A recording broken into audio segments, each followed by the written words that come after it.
Ladies and gentlemen, hey, hi, how you doing? Welcome back to the channel. Thank you so much for stopping by. First off, again, apologies, still feeling a little under the weather here, so if I sound a little bit off or different, that is why. Hopefully I'll be back to 100% soon here. But that said, today we ended up finally seeing a new update go out in Warzone in Modern Warfare 3. This is the 1.65 title update, so everyone is going to have a required download for this. Doesn't matter if you're on PlayStation, Xbox, PC, you will have to go through and download this before you're able to play the game. And of course, with a major update, this also means we've got a bunch of patch notes to go through and break down for multiplayer, zombies, and Warzone as well. So as we do dive into all the notes, all the changes here, if you're new to the channel or perhaps you have not subscribed yet, we should change that. Every single day, I got you covered with news, updates, patch notes like these, meta breakdowns. It's all right here, so feel free to hit that subscribe button and turn on those post notifications. And if you enjoy this video, a like rating is always seriously appreciated. But diving into our January 3rd update, the day and date are correct here. Global updates here, so this will also apply to Warzone, zombies, multiplayer, everything like that. They increased all mantle speeds. That's pretty solid there. Hopefully the patch is actually good this time, because they said they did this before, but the patch actually didn't go live and didn't get fixed in game. They also said doors can now be opened and closed while sprinting, so that should help with some fluidity and a sort of like navigation, if you will, in the middle of a gunfight. For weapons, the new Cleaver melee weapon is now available via event rewards. They address an issue where the player's view can become obstructed with specific weapons when using a tracer pack without an optic. Address an issue where gun screens would not be visible on the SOG Mecha Drake blueprint. Then also the Hawker hybrid optic now correctly works on the Ginger Dread blueprint. For general UI updates, they improved the after action flow, added a dismiss button to exit at any point. They also added a summary at the end. They improved readability when searching for a match and addressed an issue where gun screens cannot be previewed. They also say, note, some players may see their operator selections and operator customizations reset after this update. Seems like this happens a lot, where you go through, there's a major update and all your classes are deleted and all your operators and your favorites are deleted there too. Kind of annoying, not gonna lie. We then get into the multiplayer specific updates here. So obviously we've got our new modes with the whole Squid Game LTM and the event that's now live there. That'll be live for the next couple of weeks. We discussed this in detail in yesterday's video. If you haven't caught that yet, feel free to go and check that out. But 3 new Squid Game modes with various different LTMs. So there'll be like a whole red light, green light LTM there. There's this mix up of Dom, kill confirmed, hardpoint, piggy bank TDM, and then roulette all kind of happening in one game, which is kind of interesting. Then the Squid Game mosh pit as well. Prop hunts, they actually made some updates to this. They improved the spatial audio on whistles, so you should be able to tell where they're coming from easier now. Addressed an issue where the prop UI could remain present when switching rounds. They also addressed an issue where props could block doors from opening when locked in place. With wild cards, we have a new one, High Roller. With this, you're allowed to get 4 score streaks instead of just the standard 3, so that's going to be a multiplayer one, obviously. With score streaks, we also saw several updates here. The RCXD, they reduced the max damage on that. Archangel Launcher, they addressed an issue where sometimes your weapon could shoot an Archangel rocket if you switch to it shortly after shooting an Archangel Launcher. The care package now contain the Scout Pulse score streak less frequently. On the LDBR, they increased the damage it does to its owner and then also reduced the score requirement. Sentry, they increased the turret fire rate and the health and reduced the score requirement. Hellstorm reduced the score requirement. Watchdog slightly increased the damage, increased the accuracy, then also reduced the score requirement. Reduced the score requirement on the Strategic Bomber as well. On the AGR, the top speed is increased, the acceleration's increased, and they addressed an issue in deploying it with less health than intended.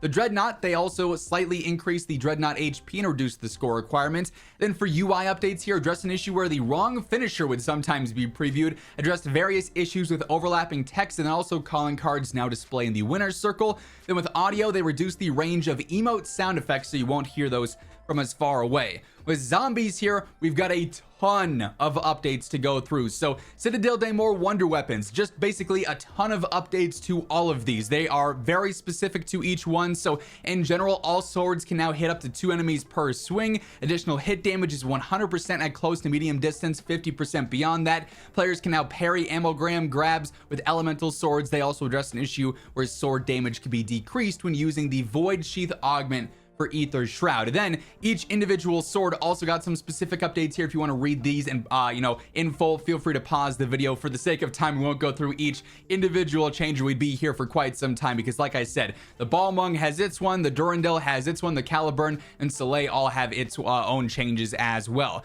There's also a billion updates to the main quest as well. Some of the highlights here, they address an issue where sometimes players will be unable to pick up lightning rods with it. The lightning rod zombie will now return to the dungeon if there's no players. They addressed issue with the timeout gobblegum causing issues with this. Players can now actually respawn in the boss fight arena. Addressed an issue where special round effects would not be able to be disabled when entering the main quest boss fight. They adjusted deadshot ADS on the boss. Addressed an issue where Craft could speak before interacting with the player. Addressed an issue where saving and quitting in a solo match before speaking to Craft would cause issues. Basically, a lot of different bugs and glitches. Again, if you want to read all the exact specifics here, feel free to pause the video, but the main quest has had a bunch of glitches going on. They did also mention, Treyarch specifically said that because of all these issues with the main quest, if you haven't completed it yet, you want to complete it, you'll still get like the early bird calling cards and rewards for doing it all the way for the next few weeks. So kind of cool that you can do that now, and shouldn't have any issues with all these now being fully addressed here. Terminus also saw some new updates as well. They addressed an issue where players respawn by progressing around during the main quest boss fight with the timeout gobblegum active, would not see the boss health, so super specific but still important. Addressed an issue where the workshop lockdown main quest step would end earlier, then also the speed boost option now properly functions in the boat race side quest. Couple of new modes here as well. Deadlight Greenlight is a part of the whole Squid Game update there, of course. Available in Citadel de Mor first, with Liberty Falls added after week 1. Directed mode is now going to be available for Citadel de Mor, so you can do the quest either normally or in directed mode and get the rewards for each of those. The training course, they addressed an issue that would prevent the getting new weapons station from progressing.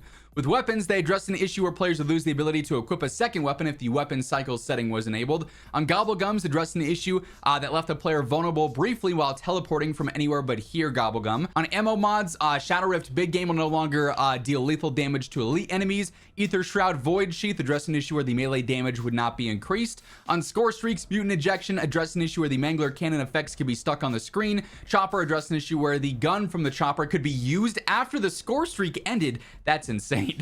Sentry Turret addressed an issue that prevented the Sentry Turret from being placed after the Balmung charged ability was used. Fire Sale addressed an issue where rarely fire sales would leave an extra mystery box on the map. That was a good bug. Unfortunately, that's fixed now, though. Doppelgast addressed an issue where the needle blast from it affected by Brain Rock could harm the player. Vermin addressed an issue where those could actually hit you twice with one attack. Super annoying bug there. Nice that that's been updated. Split Screen, they addressed an issue where zombies would sometimes ignore the host player entirely, which was convenient if you were that host player. Annoying for the other one, though, of course. Then a couple of challenge updates here as well, with Pack-a-Punch GS45s not progressing camos.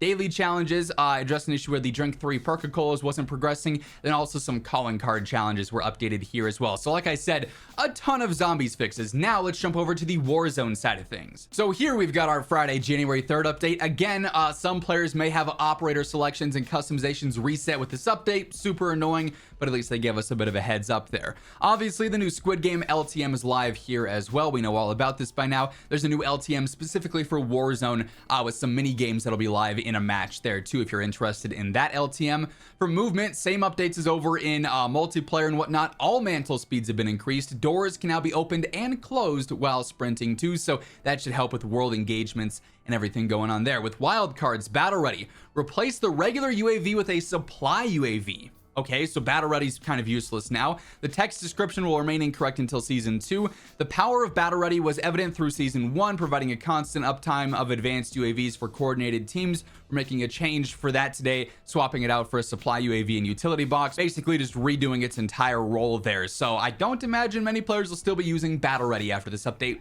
Interesting change. I mean, it's going to have a major effect on your loadouts for sure. Weapons. Seriously, only one weapon update? The Cleaver's available.